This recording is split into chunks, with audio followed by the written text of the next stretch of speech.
राजस्थान की भव्य धरा श्री स्वस्थ धाम जहाजपुर में गुंजायमान होंगे श्री मुनि सुव्रतनाथ भगवान के जयकारे। परम विदुषी लेखिका गणनीय आर्यका 105 श्री स्वस्ति भूषण माताजी के सानिध्य में भूगर्भ से प्रकटित 1008 मुनि सुव्रतनाथ भगवान की 1008 जोड़ों सहित ऐतिहासिक महाअर्चना मंगल बेला रविवार 2 नवंबर 2025 स्थल स्वस्थ धाम जहाजपुर राजस्थान। असंख्य पुण्य की कामनार्थ विधान में बैठने का मन बनाएं। शीघ्र नाम लिखवाकर अपना स्थान आरक्षित कराएं। राशि जमा कराने के पश्चात दिए गए नंबरों पर सूचित करें। आज धनतेरस है। क्या है आज? बोलिए ना, धनतेरस है। आज के दिन घर में धन लाते हैं, है ना। भले एक चम्मच खरीदें मगर कुछ ना कुछ, बोलिए ना, लेकर आते हैं ना। धन लाते हैं, धन कागज़ दे के आते हैं और धन लेके आते हैं।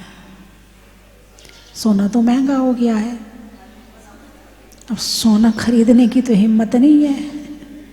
चांदी भी बहुत महंगी हो गई है, इसलिए सिक्का भी नहीं खरीद पाएंगे।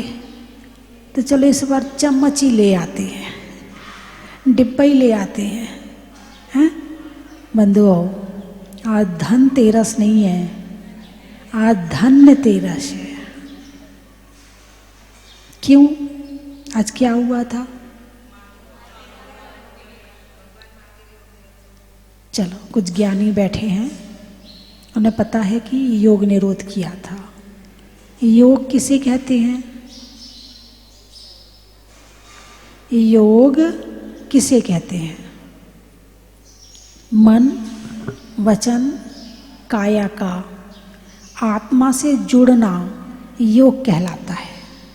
योग का मतलब होता प्लस, है ना, कुल योग, टोटल, है ना। तो मन, वचन, काया का आत्मा से अटैच होना ये योग कहलाता है। तो संसारी प्राणी की आत्मा मन, वचन, काया से जुड़ी हुई है, अटैच है। भाव से भी है और द्रव्य से भी है। 8 कर्म होते हैं। 4 घातिया कर्मों का नाश किया। अनंत ज्ञान, अनंत दर्शन, अनंत सुख और अनंत शक्ति प्रकट हो गई। लेकिन है अभी शरीर में, अभी मोक्ष नहीं गए हैं, अभी शरीर में रहना पड़ेगा। कब तक रहना पड़ेगा? कब तक रहना पड़ेगा? जब तक आयु कर्म है तब तक रहना पड़ेगा। क्यों?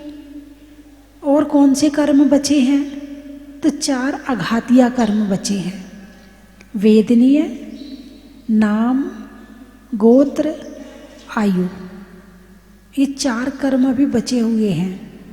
ये 4 कर्म कुछ बिगाड़ नहीं रहे हैं। जैसे ज्ञानावरण कर्म हमारे ज्ञान को ढकता है। दर्शनावरण कर्म हमारे दर्शन को ढकता है। मोहिनी हमें बाहर से जोड़ता है, हैं? अंतराय हमारे कामों में अंतराय डालता है। लेकिन आयु कर्म क्या कर रहा है? पड़ा है। जितने समय तक आयु है शरीर में रहना पड़ेगा, बस है, बिगाड़ कुछ नहीं रहा है। नाम कर्म शरीर मिलता है, तो शरीर में रहना बुरा नहीं है, शरीर से मोह करना बुरा है। मोह तो भगवान का छूट गया, अब केवल शरीर में है, शरीर से मोह उनका नहीं है, है ना। तो शरीर भी उनका कुछ बिगाड़ नहीं रहा है। वेदनीय कर्म का काम है सुख दुख की सामग्री इकट्ठी करना। साता वेदनीय है, सुख की सामग्री इकट्ठी करेगा। असाता वेदनीय है, दुख की सामग्री इकट्ठी करेगा। अब भगवान का जो वेदनीय कर्म है तो साता बड़ी तीव्रता पर है, असाता तो बेचारा छुप के बैठ गया है तो सही, खत्म नहीं हुआ है, लेकिन वो अब वो साता के रूप में परिवर्तित होके आ रहा है। तो सातावेदनी कर्म के उदय में इतना बड़ा समोशरण आ गया, समोशरण की रचना हो गई। किसके उदय में? सातावेदनी के उदय में। सामग्री तो मिल गई, लेकिन मोह नहीं होने से जो सुख दुख का वेदन था वो समाप्त हो गया। वस्तुओं के द्वारा मोहिनी कर्म के कारण से जो सुख दुख का वेदन करते थे वो नहीं है अब। ठीक है, समोशरण है, नहीं है, अब उनके लिए कुछ फर्क नहीं डाल रहा है। तो वेदनी कर्म में कोई असर नहीं कर रहा है। और गोत्र कर्म, उच्च गोत्र नीच गोत्र, अब इसमें क्या, उच्च गोत्री हैं अब तो, अब नीच गोत्र तो है ही नहीं है, पहले ही क्षय हो गया उसका। अब बचा उच्च गोत्र, तो गोत्र कर्म ने बड़ा बना दिया, बड़े हैं, लेकिन वो असर कुछ नहीं डाल रहा, बिगाड़ कुछ नहीं रहा है। तो अघातिया कर्म आत्मा का कुछ बिगाड़ते नहीं है, लेकिन संसार में रोक के रखते हैं कि जब तक मैं हूं तब तक तुम सिद्धालय नहीं जा सकते हो, है ना। तो जो भगवान महावीर हैं उनको अनंत दर्शन, अनंत ज्ञान, अनंत सुख, अनंत शक्ति प्रकट हो गई। केवल ज्ञान हो गया, केवल दर्शन हो गया, अनंत सुख आ गया, लेकिन अभी संसार में रहना पड़ रहा है।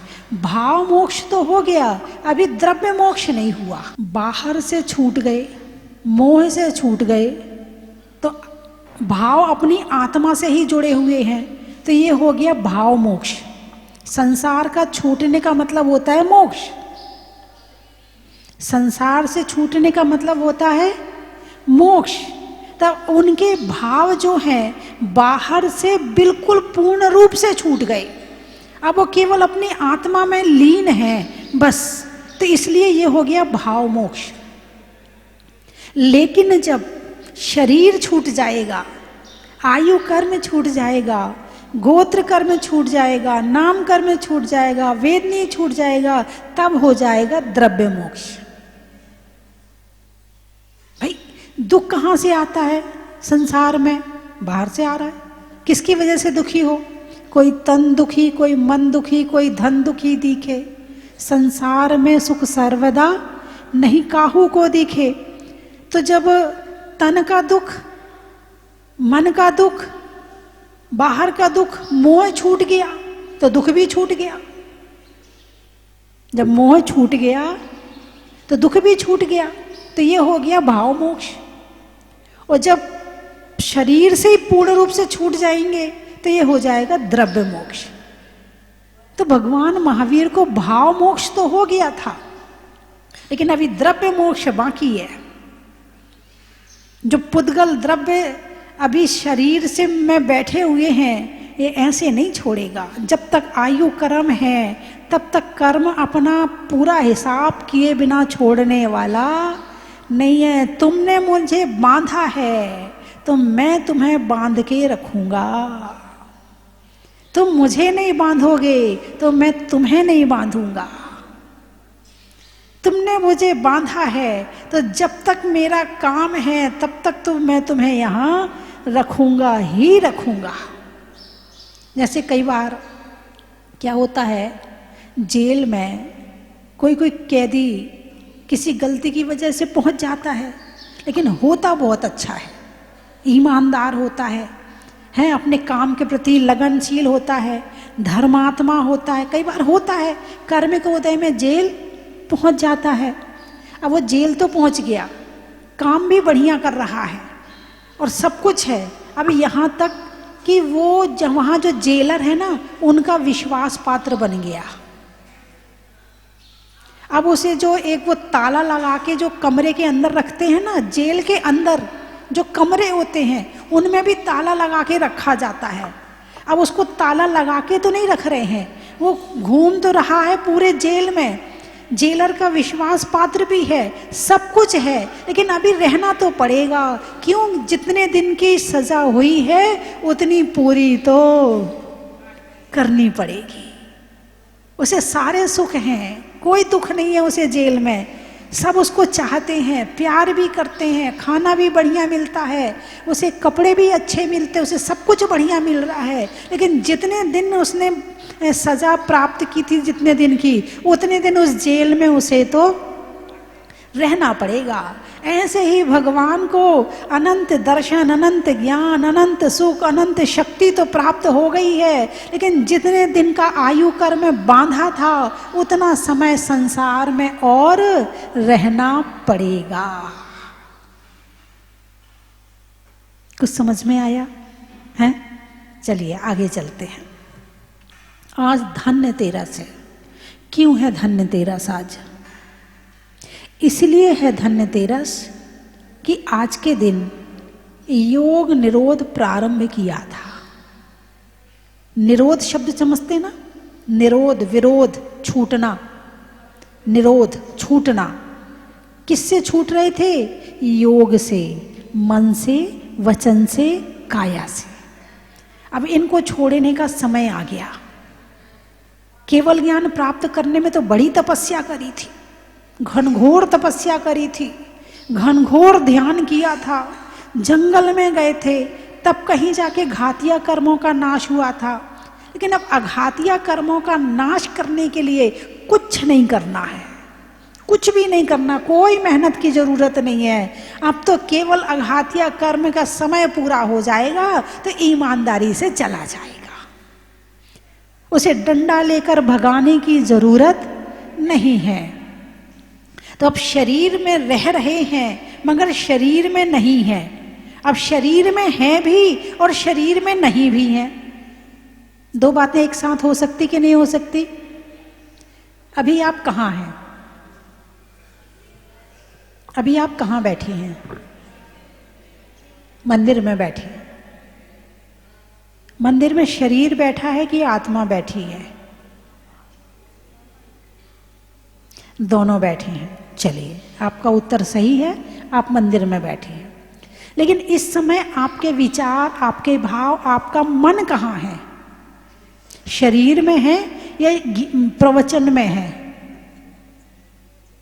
इस समय आपका मन शरीर में है, कमर में, पाँव में, हाथ में, नाक में, अपनी सुंदरता में, कपड़ों में। आपका मन इस समय कहाँ पर है? प्रवचन में है। तो जहां मन है, जहां भाव है, वहां आप हैं। अभी आप शरीर में नहीं है, अभी आप अपने घर में नहीं है। यदि अचानक फोन बज जाए तो यहां से निकल के फटाफट कहां पहुंच जाओगे? वहां पहुंच जाओगे, हैं? तो शरीर में आत्मा का रहना और शरीर के अंदर भाव रहना, दोनों में अंतर है। शरीर में हो लेकिन शरीर में नहीं हो, दोनों बातें हैं।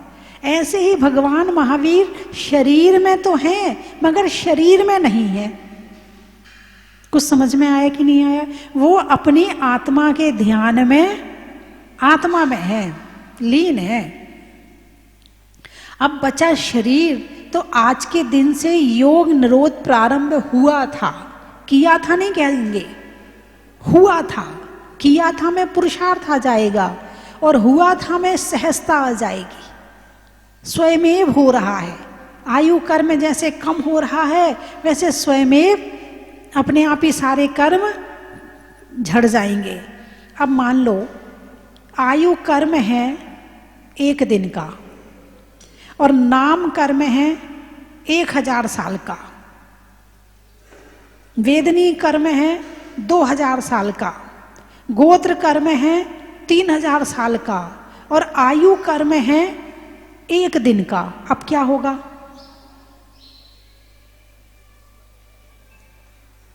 दो 2000 साल तक नाम कर्म है तो उसमें शरीर में रहना जरूरी है। गोत्र कर्म है तो गोत्र कर्म में बड़ा बनना जरूरी है? नहीं, ऐसा नहीं है। अब यहाँ क्या होता है वो बताती आपको। समुद्घात होता है। क्या होता है? समुद्घात। ये समुद्घात क्या होता है? जिस समय जितनी आयु बाकी रहती है तो फिर बाकी कर्मों को झड़ाने के लिए, बाकी कर्मों के का समय स्थिति आयु कर्म को बराबर करने के लिए, जैसे कपड़ा है, कपड़ा आपने मोड़ के रख दिया, कब सूखेगा? जब समय आएगा तब सूखेगा। लेकिन कपड़े को आपने रस्सी पे फैला दिया, अब वो जल्दी सूख जाएगा, है ना भाई। जैसे आपने तह बना के रखी, तो एक परत अंदर है, उसके अंदर परत है, तो पहले ऊपर की परत सूखेगी, फिर उसके नीचे वाली परत सूखेगी, फिर उसके नीचे वाली परत सूखेगी। लेकिन उसे फैला दोगे तो एक साथ सूख जाएगा। बस समुद्घात यही है। समुद्घात का मतलब है कि आयु कर्म के बराबर करने के लिए, बाकी कर्मों की स्थिति को करने के लिए, तो फिर समुद्घात होता है। यानी आत्मा के प्रदेश, कुछ प्रदेश शरीर से निकलते हैं, तीनों लोकों में फैल जाते हैं। क्या होता है? तीनों लोकों में फैल जाते हैं। आत्मा के प्रदेश शरीर से निकल के तीनों लोकों में फैल जाते हैं। तो पहले दंडाकार होते हैं, फिर कपाट और फिर लोकपूरण।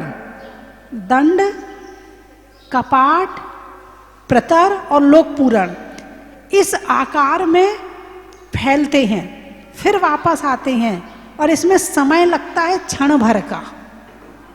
हाँ, कुछ समय में ये सारा काम हो जाता और वो वापस शरीर में आते हैं। आयु कर्म खत्म होता है और नाम कर्म के बराबर जब सबकी स्थिति हो गई तो सारे कर्म एक साथ झड़ गए और भगवान को मोक्ष की प्राप्ति हो जाती है।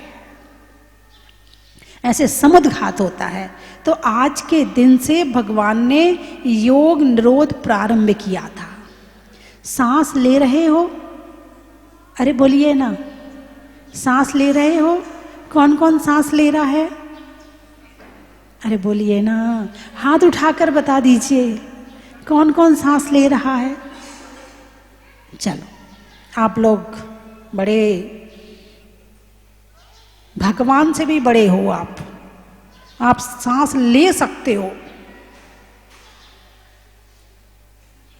जिस समय आयु खत्म हो रही हो, फिर सांस लेके बताओ। क्यों? तुम ले रहे हो ना, तुम्हें तो कहा मैं सांस ले रहा हूं। तो मैं सांस ले रहा हूं मतलब मैं सांस का कर्ता हो गया। सांस चल रही है, सांस ले नहीं रहे। यदि सांस लेने वाले, सांस को बनाने वाले हम हों, तो जब आयु कर्म जाता है, मृत्यु का समय आता है, तब लेके बताओ। नहीं बता सकते। लेकिन हमें कर्तापन की आदत पड़ गई। मैं करने वाला हूं, मैं करने वाला हूं, मैं करने वाला हूं, मैं कुछ नहीं करने वाला हूं। और शरीर की हर क्रिया हो रही है। हार्ट चल रहा कि नहीं? धड़कन हो रही हार्ट में? तुम कर रहे हो क्या? बोलिए ना। नहीं। पेट में भोजन पचता है, तुम पचा रहे हो क्या? नहीं।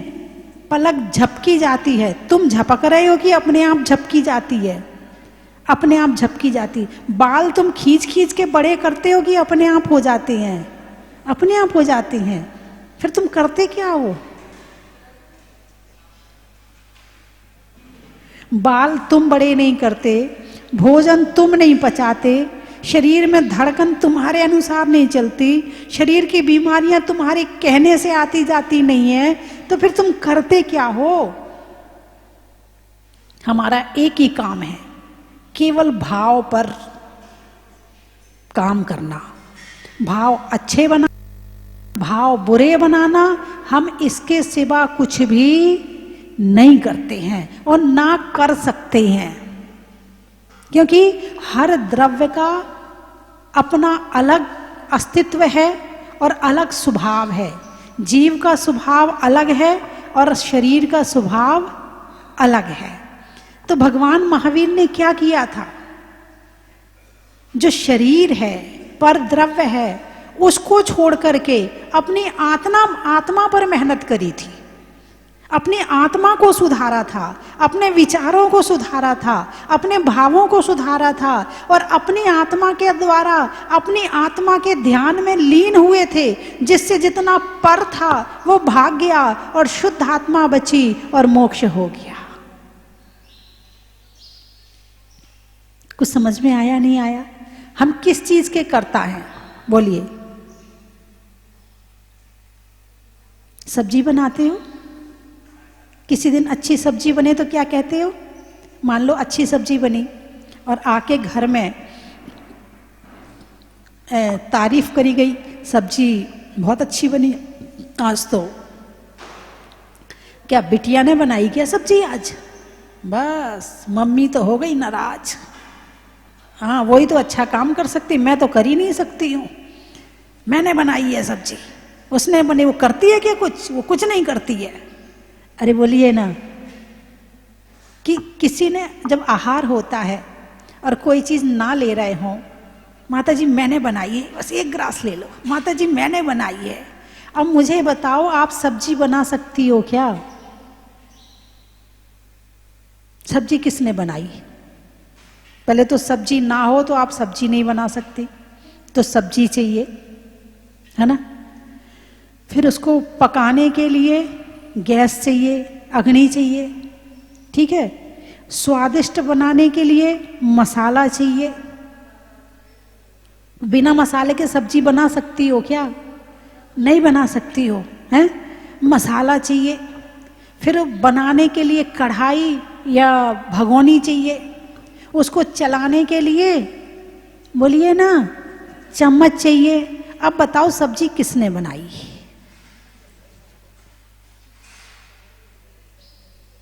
बोलिए। हैं?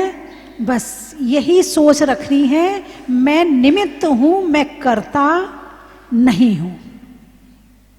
यही जैसे ये भाव आते कि मैं निमित्त हूं, वहीं अभिमान कम हो जाता है, और जहां ये भाव आते कि मैंने किया है, वहीं अभिमान जागृत हो जाता है। यदि अपना अभिमान कम करना हो तो बस ऐसा विचार करना शुरू कर दो। महिलाएं कहती है हमने कपड़े धोए, आज तो बहुत अच्छी धूप निकली, आज तो हमने कपड़े धो लिए। अरे दिवाली की सफाई चल रही है, आज तो बहुत सारे कपड़े निकले, आज तो मैंने सब धो दिए। अब बताओ कपड़े किसने धोए? पानी ने? पानी के बिना धो सकती हो क्या? हैं? तुमने तो क्या किया? मशीन में पानी डाला, सर्फ डाला, कपड़े डाल दिए और चालू कर दी।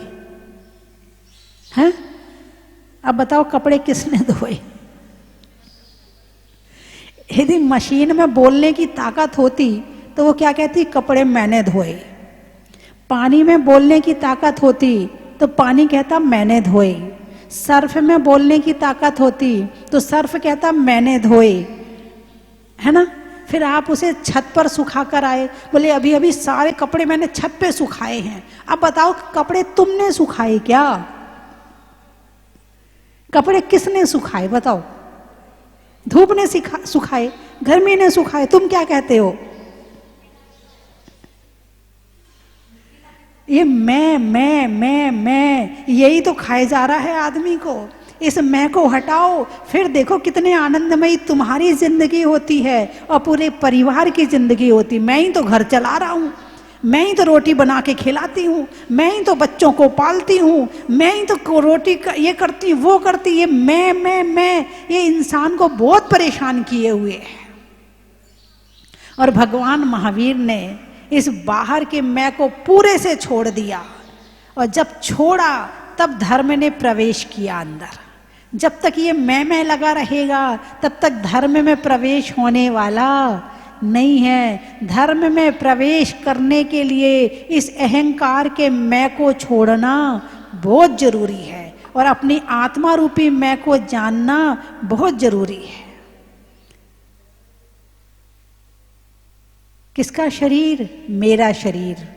अब भगवान का शरीर आज धन्य तेरस है, छूट रहा है। वो ये कह रहे थे मेरा शरीर, यदि मेरा मान लेते तो वो छूटता नहीं। जब तक तुम जिस चीज से प्रेम करते रहोगे वो चीज तुम्हें जब तक करते रहोगे उससे ज्यादा मिलती रहेगी। शरीर से प्रेम करोगे, शरीर ही शरीर मिलेंगे। खाने से प्रेम करोगे तो खाने खाने की विचार पैदा होंगे, खाने खाने की हर चीज आएगी। आत्मा से प्रेम करोगे तो ध्यान की स्थिति पैदा होगी, धर्म की स्थिति पैदा होगी, भक्ति की स्थिति पैदा होगी।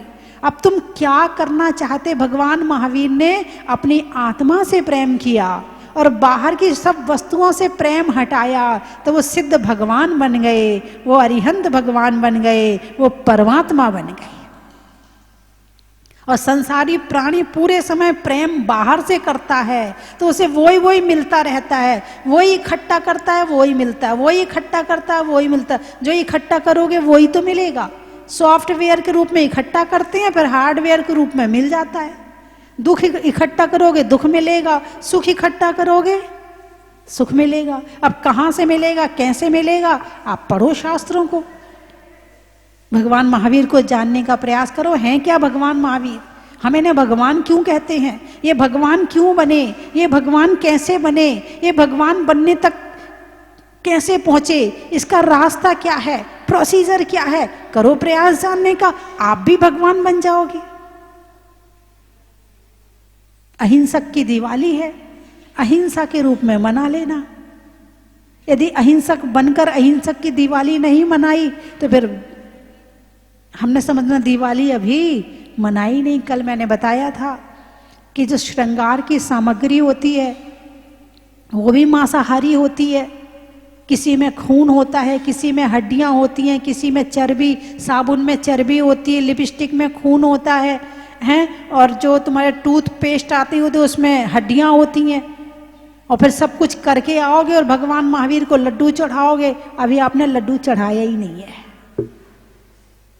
यदि वास्तव में भगवान महावीर को जानोगे ना, उस दिन मानोगे। अभी आप जानते नहीं हो, इसलिए ऊपर ऊपर से मानते हो ना। दिवाली में तो हमारे यहाँ लड्डू चढ़ते हैं, हम तो हमेशा लड्डू चढ़ाते, बस सारी जिंदगी लड्डू चढ़ाया। मगर लड्डू क्यों चढ़ाया, इस बात का ज्ञान ही नहीं है। और जिस दिन ज्ञान हो जाएगा, ऐसा आनंद आएगा, ऐसा आनंद आएगा। परमात्मा को देखकर ऐसी मुस्कुराहट आएगी, ऐसा प्रेम उमड़ेगा। अभी तो धक्का मार मार के मंदिर भेजना पड़ता है, अभी तो नियम दे दे के पूजा करवानी पड़ती है, फिर करवाना नहीं पड़ेगा, अपने आप होने लगेगा। केवल जानने की देर है। चलिए, समय हो गया। तो आज धनतेरस है कि धन्यतेरस है? बड़ा प्रेम है, बड़ा प्रेम है। युग जाने कैसा है, पैसा ही पैसा है। चोरी से, डकैती से, बेईमानी से कैसे भी मिले, बस पैसा ही पैसा है। बस पैसे का जमाना आ गया। पैसे के अलावा कुछ सोचते ही नहीं है आदमी। और भगवान महावीर ने सब छोड़ दिया। क्यों छोड़ा? क्योंकि अपने ज्ञान से बड़ा कोई धन नहीं होता है। लोग ज्ञान से धन को कमाते हैं, लेकिन भगवान महावीर ने ज्ञान से ज्ञान रूपी धन को कमाया था। चलिए, मैं 3 चीजें बोलूंगी, आपको कहना बड़ा ही महत्व है। सब्जी में जीरा का, रत्नों में हीरा का, और तीर्थंकरों में महावीरा का, फूल में कली का, तपस्या में बाहुबली का, और होने वाली दिवाली का बड़ा ही महत्व है। चर्चा में सरस का, प्रभु के दरस का, और आज धन्यतेरस का बड़ा ही महत्व है। नहीं करने में क्रोध का, होने में बोध का, और आज के दिन प्रभु के योग निरोध का बड़ा ही महत्व है। नाव में खेने का, दान को देने का, और भगवान महावीर से अहिंसा धर्म की शिक्षा लेने का बड़ा ही महत्व है। अनाज में दाने का, इनाम में पाने का, और प्रभु भगवान महावीर के चरणों को पाकर अपना जीवन अच्छा बनाने का बड़ा ही महत्व है। कहाँ कहाँ से आए हो? मालथौन। अच्छा। प्रश्नों में कौन का, मंत्रों में ओम का और आने वालों में सागर मालथौन का। बड़ा ही महत्व है। गाने में सुर का, नृत्य में नूपुर का, आने वालों में उदयपुर और जयपुर का। बड़ा ही महत्व है। नांदेड़। जंगल में भेड़ का, गांव में खेड़ का और आने वालों में नांदेड़ का। बड़ा ही महत्व है। आम की बोर का, अंगुली में पौर का और आने वालों में इंदौर का। बड़ा ही महत्व है। खेत में खाद का, भोजन में सलाद का, आने वालों में औरंगाबाद का। बड़ा ही महत्व है। अंगुली में रिंग का, बिल्डिंग में विंग का और आने वालों में टोडा राय सिंह का। बड़ा ही महत्व है।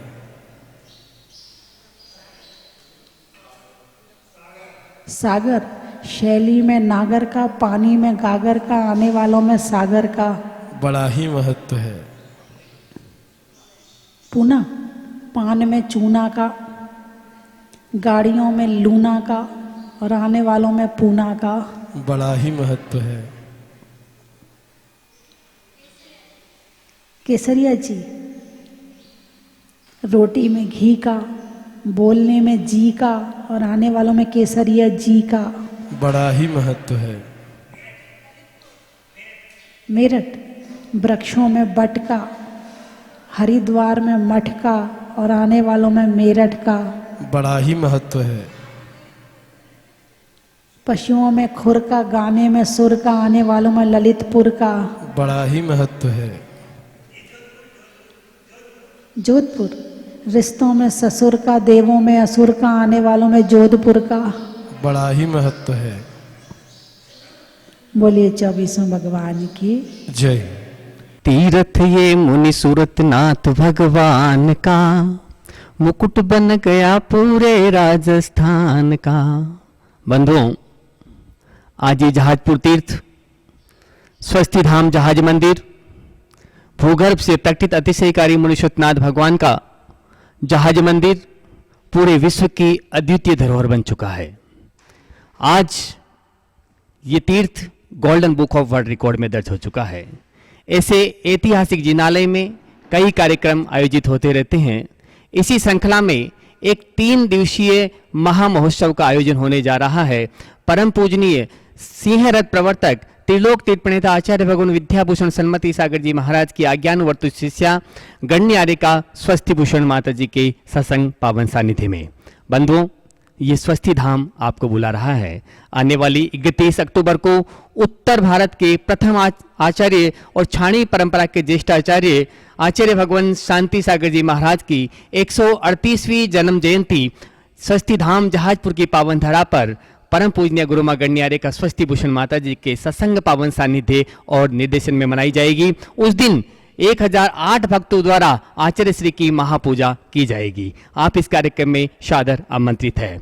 इसी श्रृंखला में 1 नवंबर को परम पूजनीय भारत गौरव गुरु मां गण्यारे का स्वस्ति भूषण माता जी, जिनकी साधना और तपस्या के फल से आज ये स्वस्ति धाम तीर्थ जन जन के मानस पटल पर अंकित हो चुका है, उनका जन्म जयंती महामहोत्सव शुभकामना परिवार, जो पूज्य माता जी की प्रेरणा से पूरे भारतवर्ष में लगभग 400 शाखाएं संचालित है, उनका अधिवेशन और पूज्य माता जी के चातुर्मास निष्ठापन के बाद पिछी परिवर्तन का भव्याति भव्य कार्यक्रम 1 नवंबर को आयोजित होगा और 2 नवंबर को मुनीश्वरनाथ भगवान की भक्ति।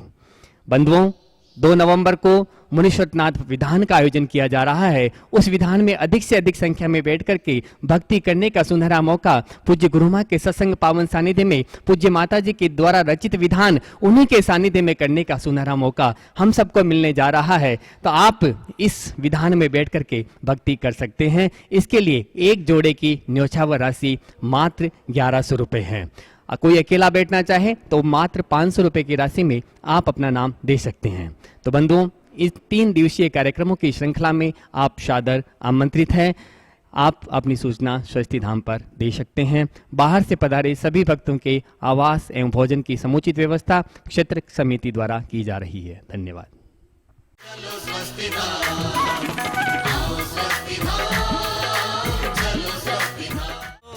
आज रत्नों की थाल को भर लाओ रे आज, आओ आओ करे रे गुणगान आरती भगवन की, आओ आओ करे गुणगान आरती भगवन की, आओ आओ करे रे गुणगान आरती भगवन की।